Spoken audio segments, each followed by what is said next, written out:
মুনতাহা আক্তার জেরিন।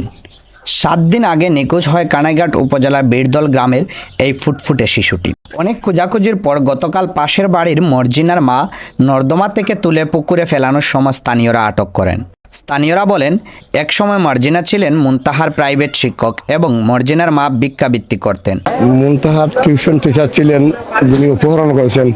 উনার গতিবিধি ভালো নাই, ও মুনতাহার উনি এদিক সেদিক ওবাই হবাই ঘুরায়। এখান থেকে মুনতাহার আব্বা মুনতাহারে প্রাইভেট পড়া থাকি বাদ দিয়ে দিয়েছি। প্রাইভেট টিচারই বাদ দেওয়া, ওখানে জের ধরিয়ে বাদ দেওয়ার কারণেই এই ঘটনা করছে। ওই করে যে মেলুক তিনটা মেলুকে কথাবার্তা মাথায় দিয়েছে, তাই উল্টোর কথাবার্তা কইছেন। এই উল্টোর কথাবার্তা হওয়ার পরে আপনার সাংবাদিকের সন্দেহ বাজিছে যে যতটুকু সম্ভব এখানে এই ঘটনায় ঘটছে। তখন সম্পাদিক গেছে কি রাত্রে, আবার সম্পাদিক গেছি। আয়া যখন এরা জিগেছে একটা মেলুক খালে, এইখানে ফাঁসে খাল আছে, খালের নিচে লামিয়া একটু খাতা খুঁদিছে, খুঁদিয়া খুঁজছে যে এখানে দেখো আপনার কিনে। আরো সন্দেহ সম্পাদিকের বাজিছে।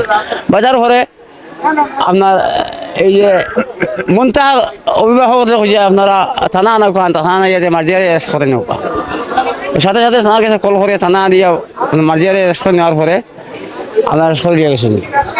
কিন্তু যেতে সময় থানা এবং সম্পাদিকে কইছে যে আপনারা এখানে চেক রাখবা, অবশ্যই আপনারা এইখানে ঘটনা হয়েছে যেভাবে হোক। ওইখানেও আপনার মানুষ সেগো আছে।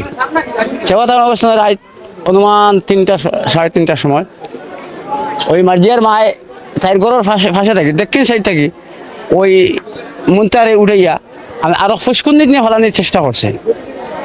জানি না তার উদ্দেশ্য কিতা। আর যারা চেগো আছিল এরা দেখি লিছে যে এই মুনতাহারে তাই অন্য ফুসকুন্দি নিয়ে ফেলানোর জন্য ওই শিক্ষার দিছে। এই লোকটা শিক্ষার দেওয়ার পরে রোডের মাঝখানে ফেলাইয়া তাই দৌড় মারছে।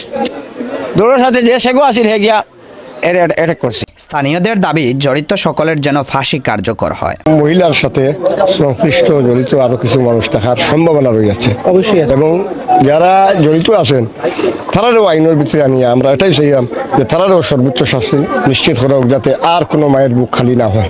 এ বিষয়ে কানাইঘাট থানা পুলিশ জানায়, 2জনকে আটক করা হয়েছে। আরও যারা জড়িত তাদেরকে আইনের আওতায় আনার জন্য অভিযান অব্যাহত রয়েছে। যে এই ছোট বাচ্চাটাকে তার ঘরের ভিতরে বস্তা দিয়ে এবং গলায় টিপ দিয়ে মেরে ফেলা হয়েছে। এটা 3 তারিখ সন্ধ্যার দিকে তাদের স্বীকারোক্তিমূলক জবানবন্দিতে যেটা জানলাম, সন্ধ্যার দিকে 7 তারিখে যেদিন নিখোঁজ হয়, 3 তারিখে যেদিন নিখোঁজ হয় সেদিন এই বাচ্চাটাকে মেরে ফেলা হয়। এই পর্যন্ত মার্জিয়া স্বীকারোক্তি। এ পর্যন্ত আমরা এই বিষয়ে 2জনকে গ্রেফতার করেছি এবং আমাদের অভিযান অব্যাহত।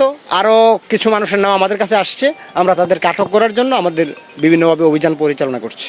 স্বপ্নের টিভি, আজাদুর রহমান, কানাইঘাট, সিলেট।